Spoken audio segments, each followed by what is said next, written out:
The security guard's name was Pete, and he had worked the lobby of Callaway Tower for 11 years. And in 11 years, he had never once had to physically escort someone out of a boardroom on the 42nd floor. And he was deeply, sincerely hoping that today was not going to be the day that changed. "Mr. Reyes," Pete said, standing in the doorway of the conference room with the specific apologetic stiffness of a man who has been given an instruction he does not personally agree with and is going to carry out anyway because that is the job. "I need you to come with me." David Reyes was sitting at the far end of a conference table that could seat 20 people in a room with floor-to-ceiling windows looking out over the Charlotte skyline, holding a laptop that he had been 3 slides into presenting from, when the woman at the head of the table, Renata Callaway, CEO of Callaway Industrial, 51 years old, a woman whose name was on the building and on the side of 40,000 shipping containers, and on a net worth estimate that David had looked up the night before and then immediately wished he hadn't, because it had made him more nervous, not less, had said, in a voice that was not raised, that was in fact almost gentle, the specific gentle of someone who has decided a conversation is over and is being polite about it on the way to the door. "Thank you, Mr. Reyes. I think we're done here. Pete will see you out." David looked at her.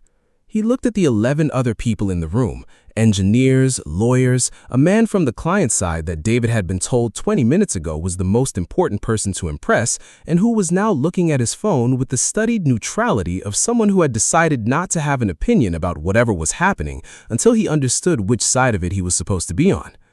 He looked at the laptop in his hands, open to slide 3 of 19, slide 3 being the one he had not gotten to finish, the one that said in the kind of plain 12-point font that nobody at Callaway Industrial used because everyone at Callaway Industrial used branded templates with the company's signature deep blue and a logo in the corner, the words Structural Load Discrepancy, Pier 4 Foundation Spec, Rev 7 versus Rev 9. "Miss Callaway," David said, "I really think—" "Pete," Renata said, not looking at David, looking at her own laptop, scrolling, already moving on. "Thank you." Pete put a hand, lightly, apologetically, the gentlest possible version of the gesture, on David's shoulder. David stood up. He closed his laptop.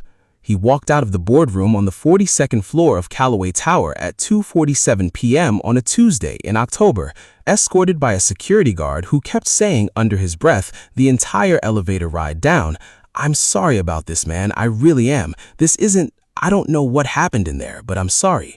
And David said it was fine. It wasn't Pete's fault, and meant it because none of this was Pete's fault, and also because David's mind was already somewhere else entirely, already back on slide 3, already running through for the 4th time that day, the 5th he'd stopped counting, the numbers that had brought him to that boardroom in the first place, the numbers that nobody in that room wanted to look at, the numbers that David Reyes, an independent structural consultant who had been brought in 8 days ago on a contract that paid him $11,000 to review foundation specifications for a project he had no other connection to, was now standing in the lobby of a 60-story building holding on a laptop, alone, having just been thrown out of the room of the one person who needed to see them.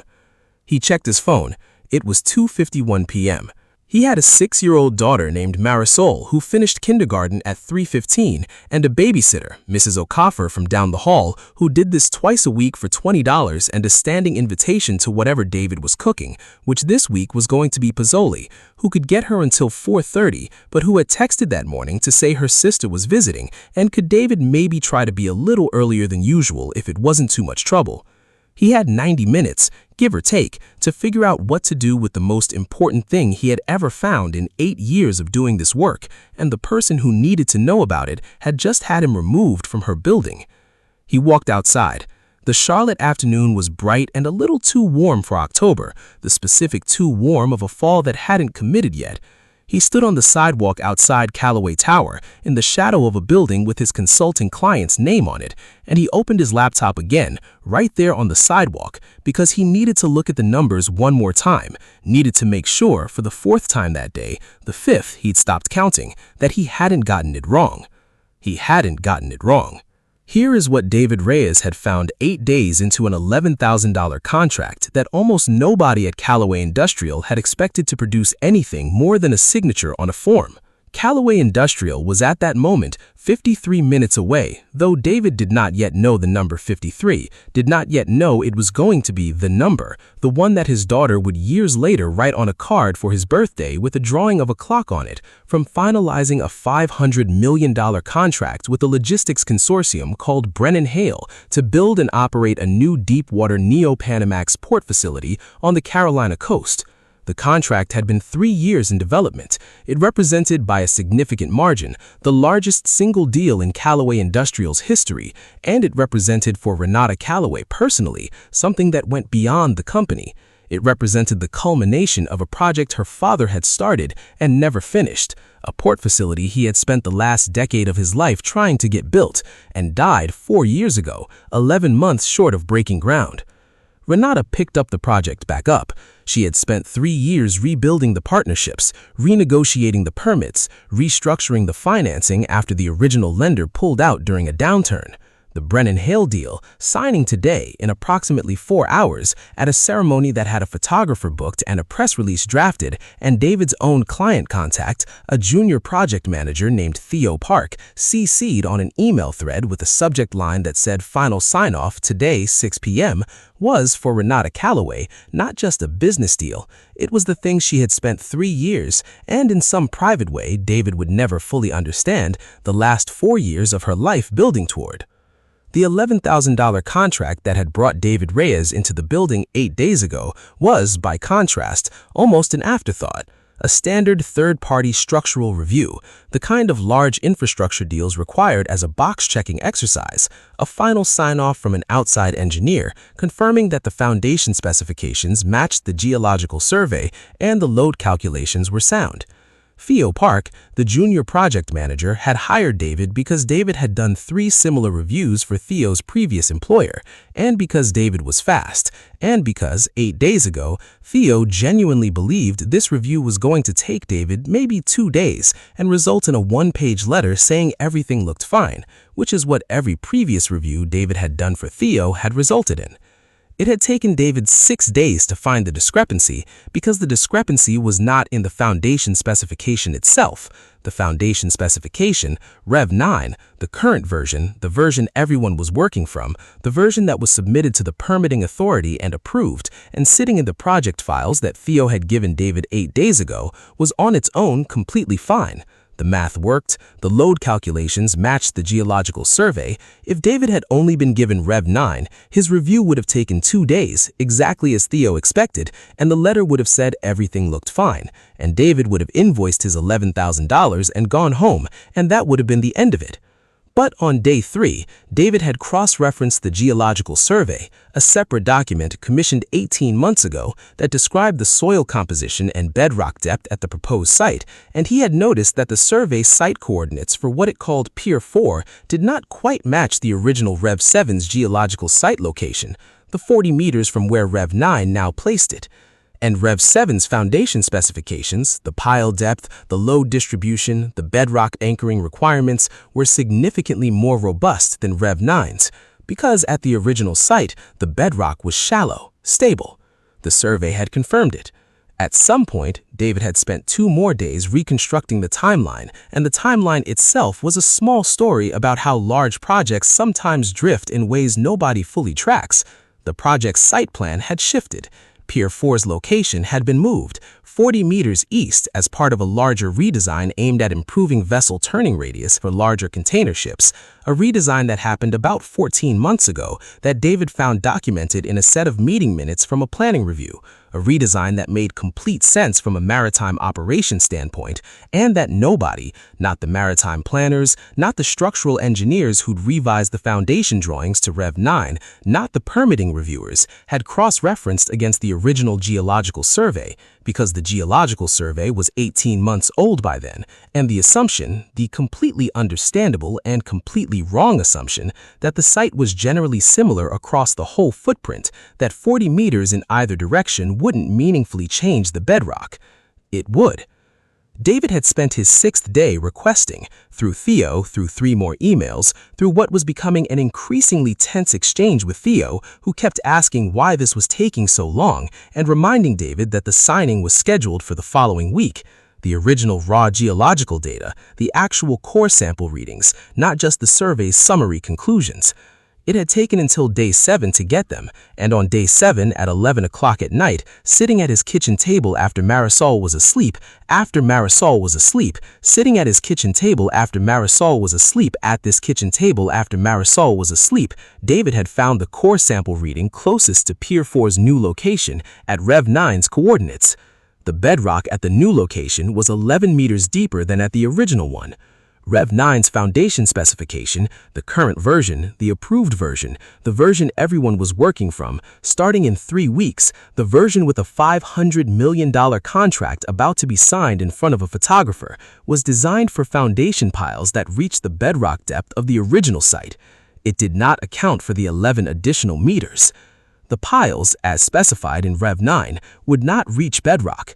They would terminate in a layer of compressed sediment that the Geological Survey had specifically flagged in a footnote on page 41 that David suspected almost nobody had read as unsuitable for load-bearing foundation without supplemental piling or bedrock confirmation at final site coordinates.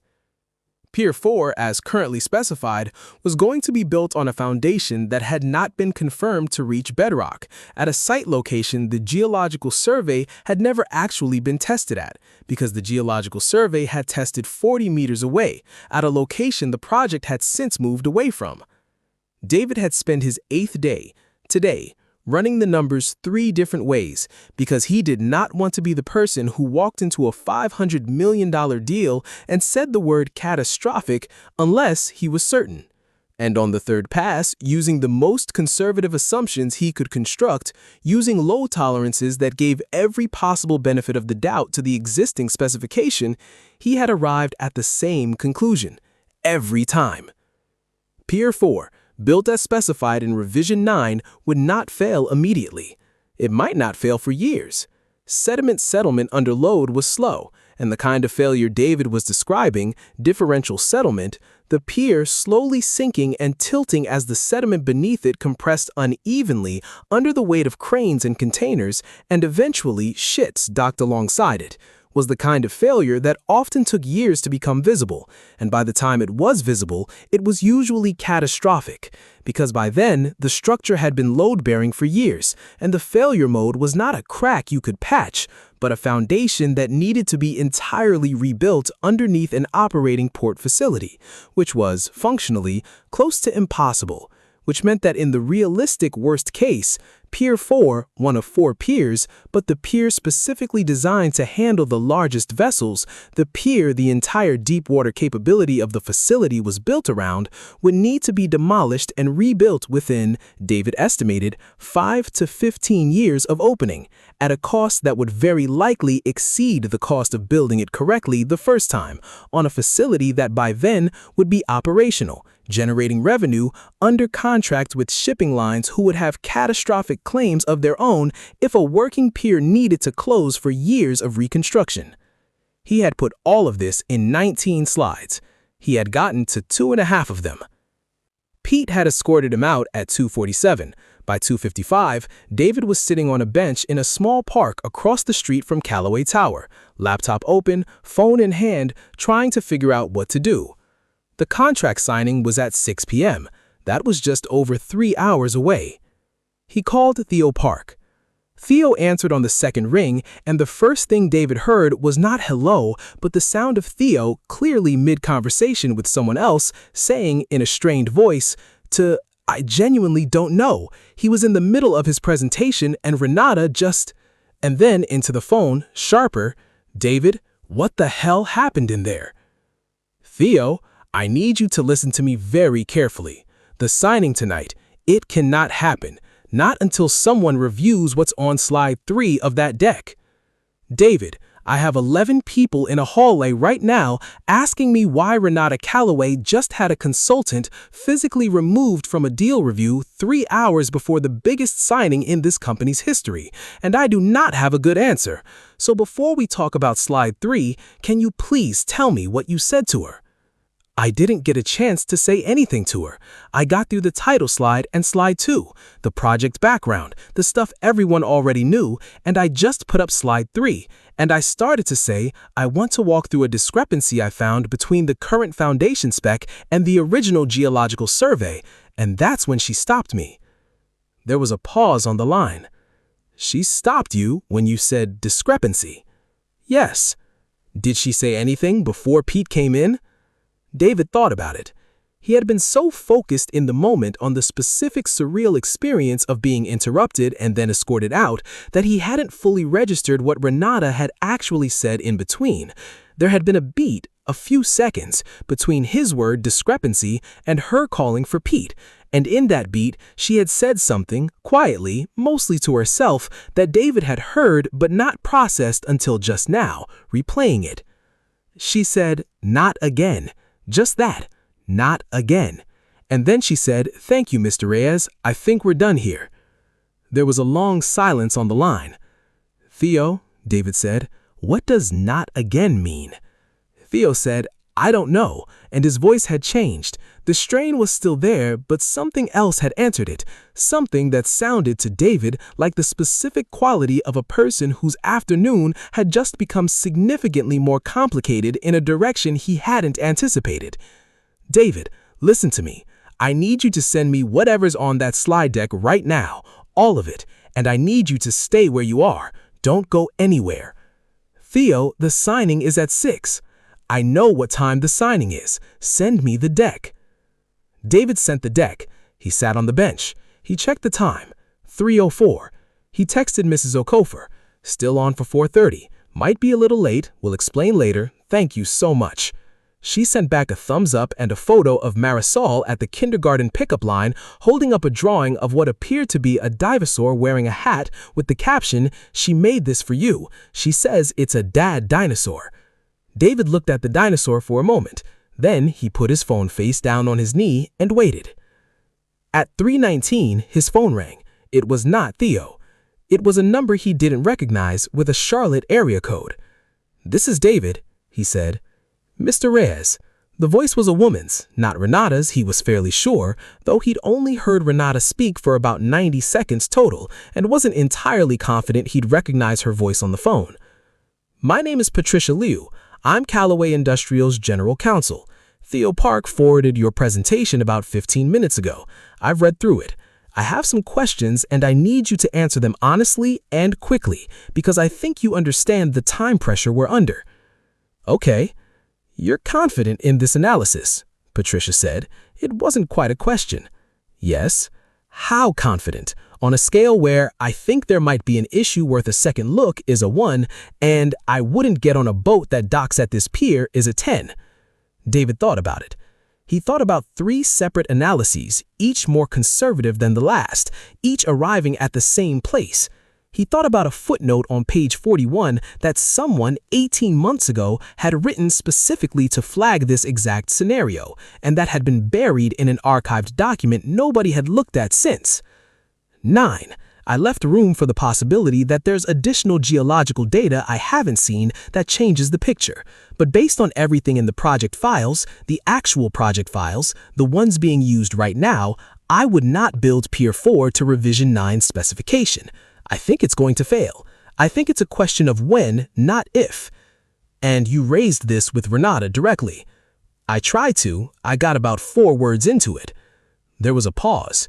"Mr. Reyes, I'm going to tell you something, and I need you to understand that I'm telling you this not as gossip, but because I think it's relevant to what happens in the next 2 hours, and I think you deserve to understand the situation you've walked into."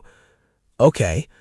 11 months ago, a different consultant, a geotechnical firm, not a single engineer like yourself, a firm, raised a concern during an earlier phase of this project. Their concern was about a different aspect of the site, not the same issue you've identified, but in the same broad category, a discrepancy between an earlier survey and a later revision. Renata took that concern seriously. She delayed a major milestone by 6 weeks to have it independently investigated. The investigation found the concern was unfounded, a data entry error in the original survey, nothing more. But the 6-week delay cost the project significantly in financial terms, and it became a point of some tension with the board, with Brennan Hale, and with several people who felt Renata had been overly cautious based on what turned out to be nothing. "I understand," David said, though he wasn't sure that he did yet. "What I'm telling you," Patricia said, "is when a consultant walked into a room 3 hours before this signing and used the word discrepancy, Renata Calloway did not hear an engineering term. She heard the word that cost her 6 weeks and her credibility 11 months ago on an issue that turned out to be nothing. And I believe, though I want to be very clear, I am speculating, I have not spoken to her about this yet, that not again meant exactly what it sounds like it meant. She could not, this afternoon, 3 hours before the biggest moment of her career, be afraid to walk back into that room and tell Brennan Hale and her own board that there was once again a last-minute discrepancy that might be nothing, might cost weeks, might cost the deal entirely, on a day when everything was supposed to be finished." David sat very still on the bench. "So, she stopped you before you could say it," Patricia said, "because I think, on some level, she could not bear to find out it might be true." "Miss Liu," David said after a moment, "I need to be honest with you about something." "Go ahead." "I don't actually care about the deal. I mean, I care that it's a big deal and I understand what it means for the company, and I'm sure I'm about to make myself extremely unpopular by saying any of this, but that's not why I kept digging on this. I kept digging because 11 months from now, or 5 years from now, or 15 years from now, when Pier 4 starts failing, and based on what I found, it will, there are going to be people working on that pier. Dock workers, crane operators, people whose job is to be standing on that structure when it starts to settle unevenly under load. And I have a daughter, and I think about—" He stopped and started again. "I think about the fact that someone somewhere is going to be standing on whatever gets built, trusting that the people who designed it checked the things that needed to be checked." And I found a footnote on page 41 of an 18-month-old document where somebody already checked it and already flagged it, and it just got lost in a revision, in a 40-meter shift that made sense for boat traffic and that nobody cross-referenced against the ground underneath. He took a breath. "I don't know how to tell Renata Calloway that the deal she spent 3 years rebuilding, the deal her father started, has a problem on the day she's supposed to sign it, without it sounding like the thing that cost her 6 weeks and her credibility 11 months ago. I genuinely don't know how to do that in a way that doesn't sound like, not again.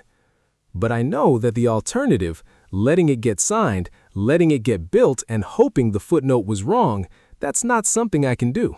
I can't unknow what's in that footnote." There was a long silence on the line.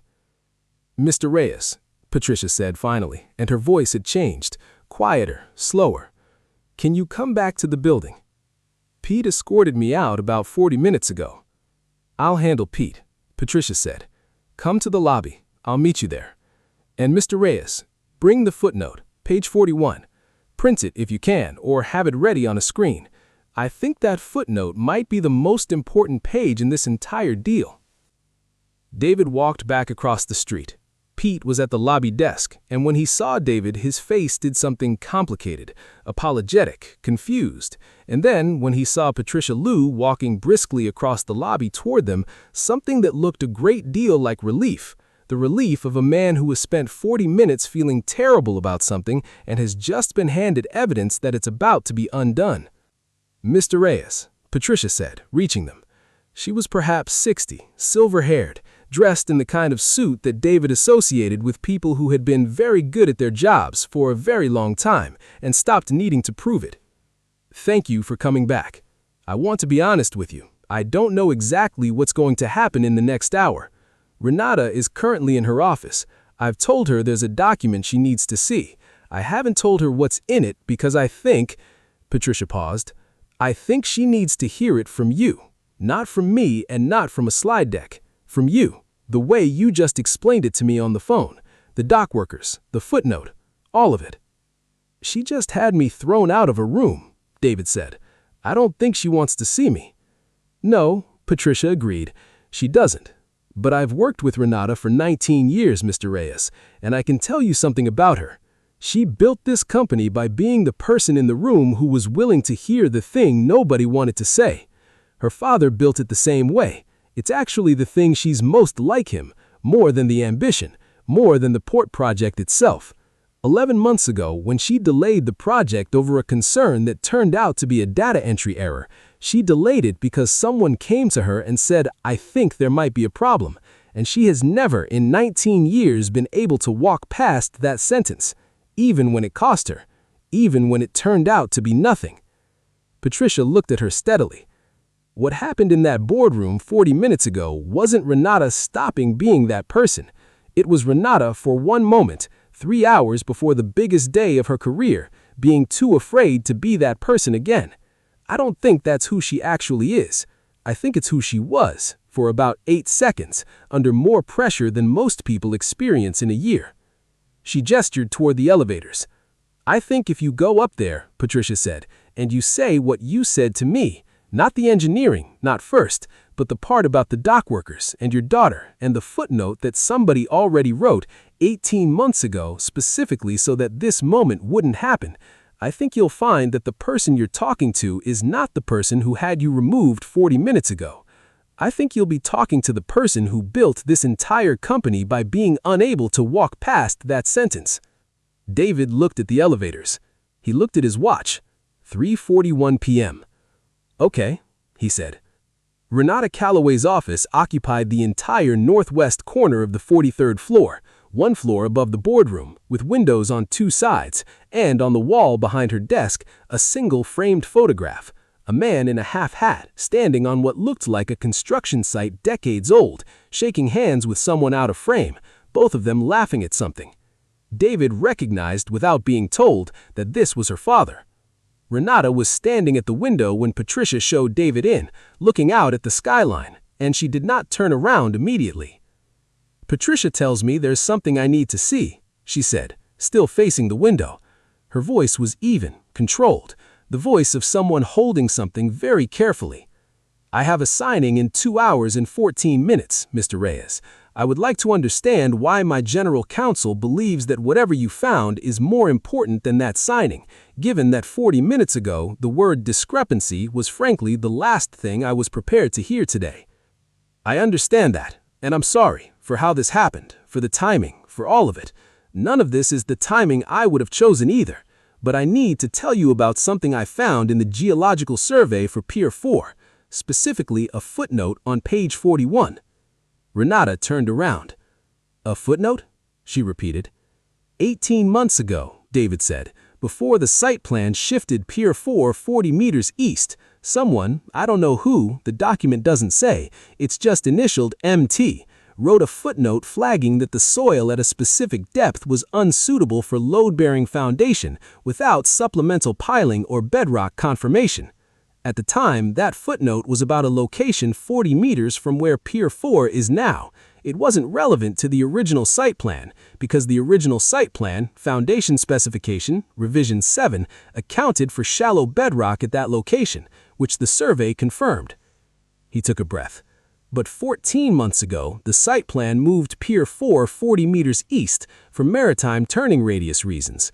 Nobody reran the geological survey for the new location. There wasn't a reason to think they needed to. The assumption was the ground would be similar.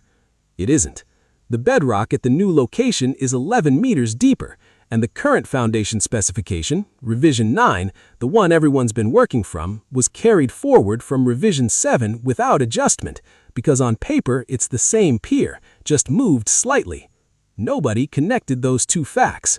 The footnote that was written 18 months ago specifically to flag exactly this situation, unsuitable soil, supplemental piling needed, bedrock confirmation required, got separated from the location it now actually describes. Renata had not moved. "I ran the numbers 3 times, most conservative assumptions each time. Pier 4, built to revision 9 specification at its current location, will not reach bedrock.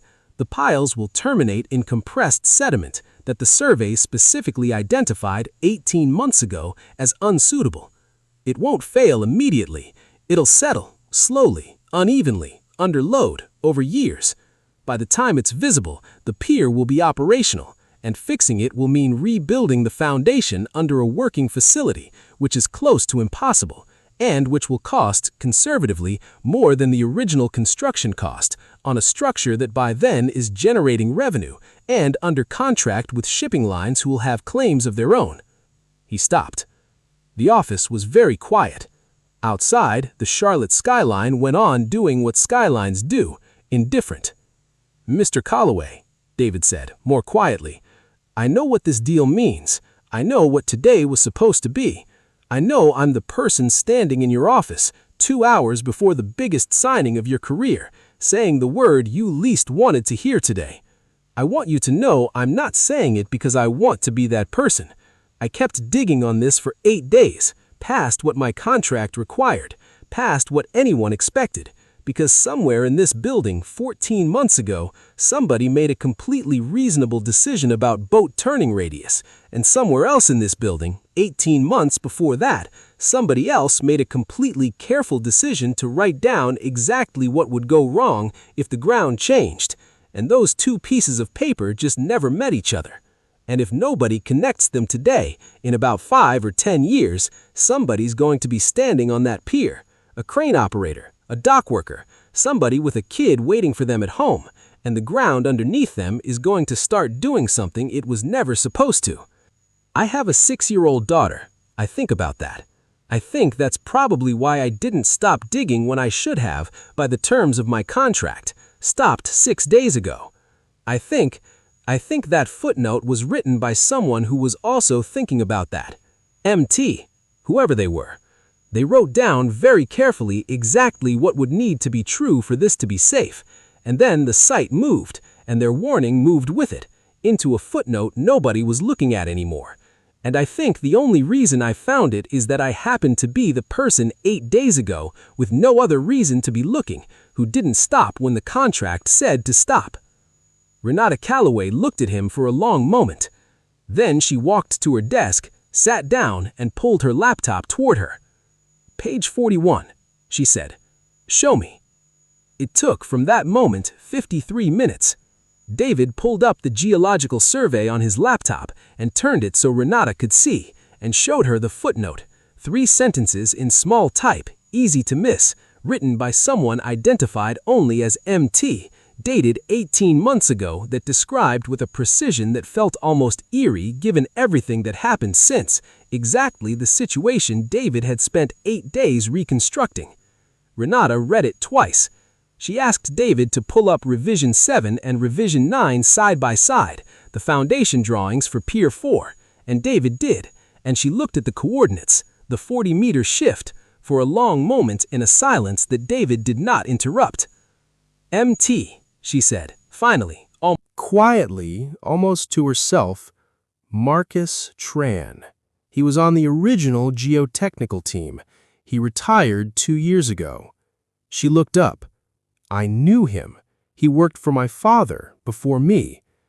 She picked up her phone and called Patricia and asked her to get the project's chief structural engineer, a man named Hollis, who David had been introduced to 8 days ago for approximately 90 seconds, and who arrived in Renata's office 11 minutes later, having clearly run from wherever he'd been, and who looked at the footnote and the side-by-side drawings and the core sample data David had spent 2 days tracking down for about 4 minutes in total silence, and then said quietly, "Oh God." What followed was not, David would think later, dramatic in the way he had expected. There was no shouting. There was instead a kind of focused, rapid quiet.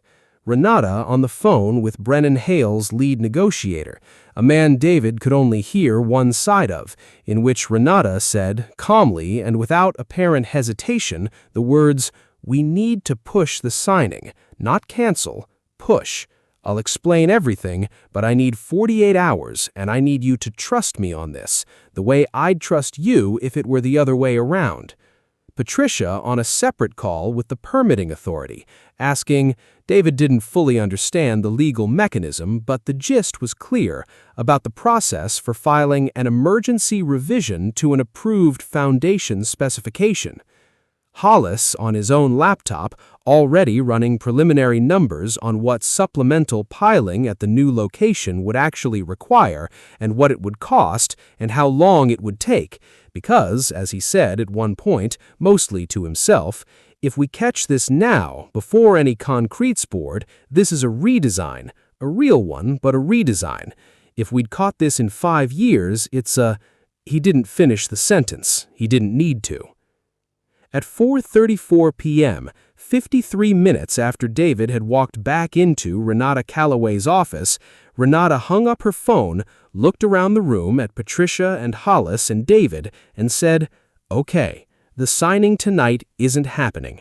Brennan Hale's lead is, understandably, not thrilled, but he's worked with me for 3 years, and he knows I don't do this lightly, and he's agreed to a 48-hour delay while we put together a revised proposal, corrected foundation spec for Pier 4, cost and schedule impact, and a recommendation for how we handle the disclosure to the board and to Brennan Hale's engineers." She looked at Hollis. "I need your team on the redesign tonight. I know it's late notice." Hollis was already standing, already half out the door, already on his phone. She looked at David. "Mr. Reyes," she said, "what time is it where you need to be?" David looked at his watch. 4:35. "I have a babysitter who needs me by 4:30. I'm already late." Something in Renata's face shifted. The first thing, David thought, that looked like it had nothing to do with the deal, the deck, the deadline. Just a small, tired human recognition. "Go," she said. "Go get your daughter. We'll need you tomorrow for the revised spec, for the disclosure, for all of it, and I'll have Patricia sort out a contract amendment that reflects what you actually did here, because $11,000 was the wrong number for whatever this turns out to be. But right now, go." David stood up. He closed his laptop. He picked up his bag. At the door, he paused. "Miss Calloway," he said, "for what it's worth, I think Marcus Tran would be glad someone found it." Renata looked at him for a moment. "So would my father," she said quietly. David got to Mrs. O'Coffer's apartment at 4:52.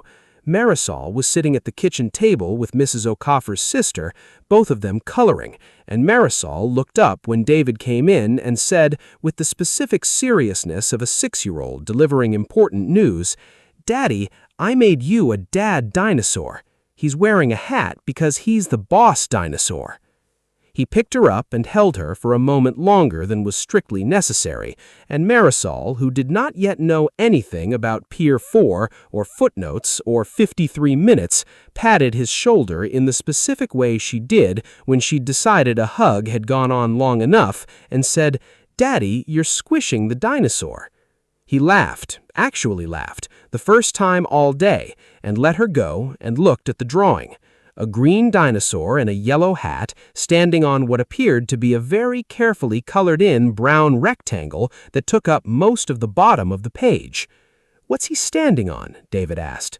"The ground," Marisol said, in the tone of someone explaining something obvious.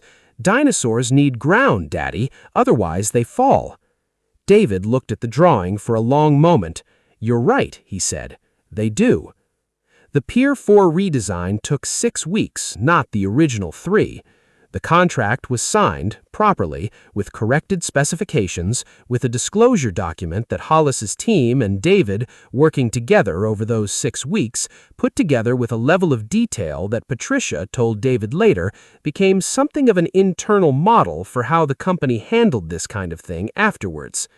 The cost of the redesign was significant, not the catastrophic, decade-later cost David had calculated, but real money, money that Renata had to explain to her board, in a presentation that included on its second slide a photograph of a single footnote on page 41 of an 18-month-old document with the words MT, Marcus Tran, Geotechnical Review, circled in red. David's contract was, as Renata had said, amended.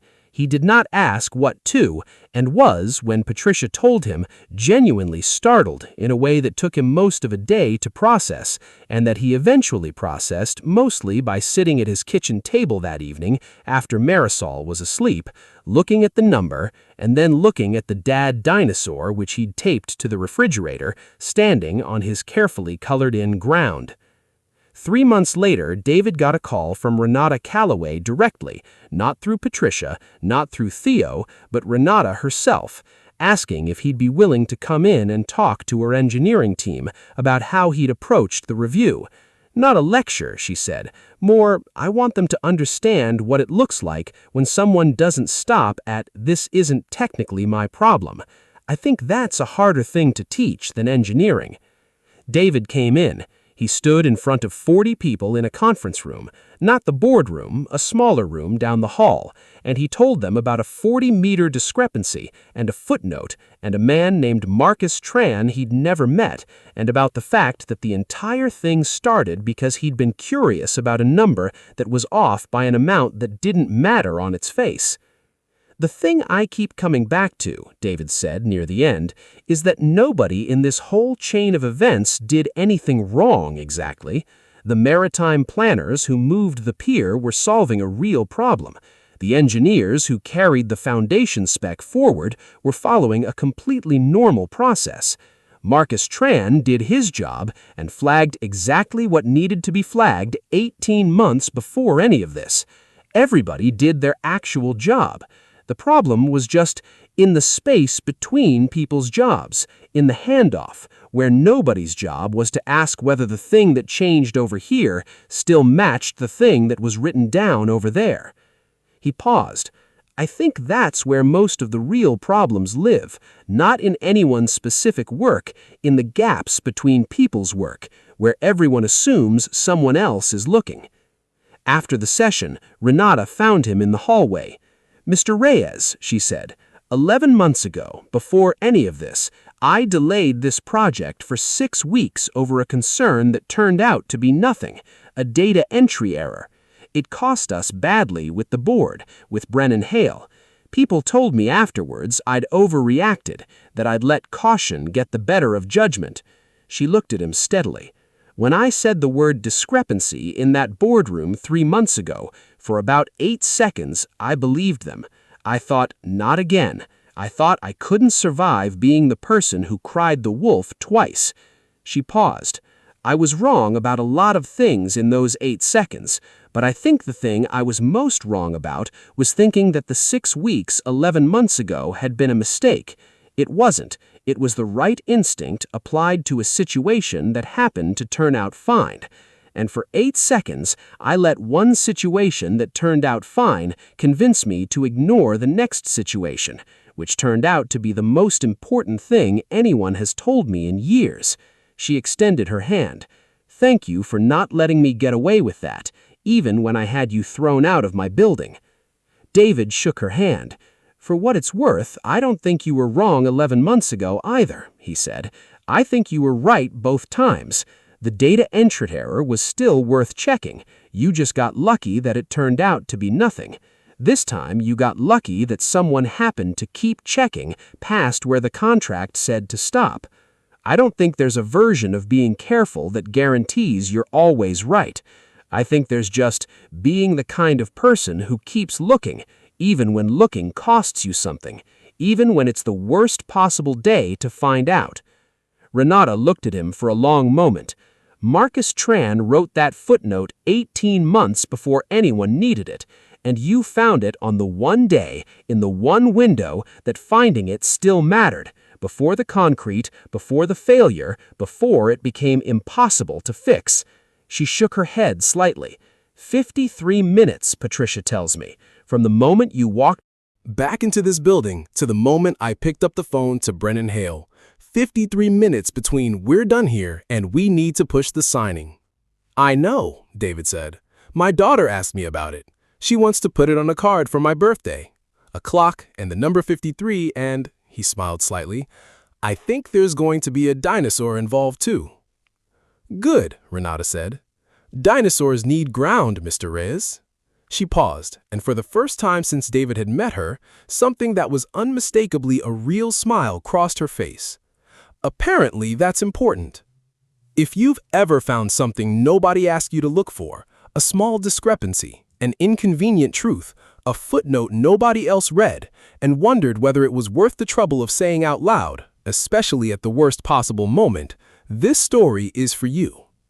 The gaps between people's work are where the real problems live, and sometimes the only thing standing in that gap is one person who didn't stop when the contract said to stop. Drop a comment and tell us about a time you found something nobody else was looking for. We read every single one. Subscribe for more stories like this every week. We'll see you next time.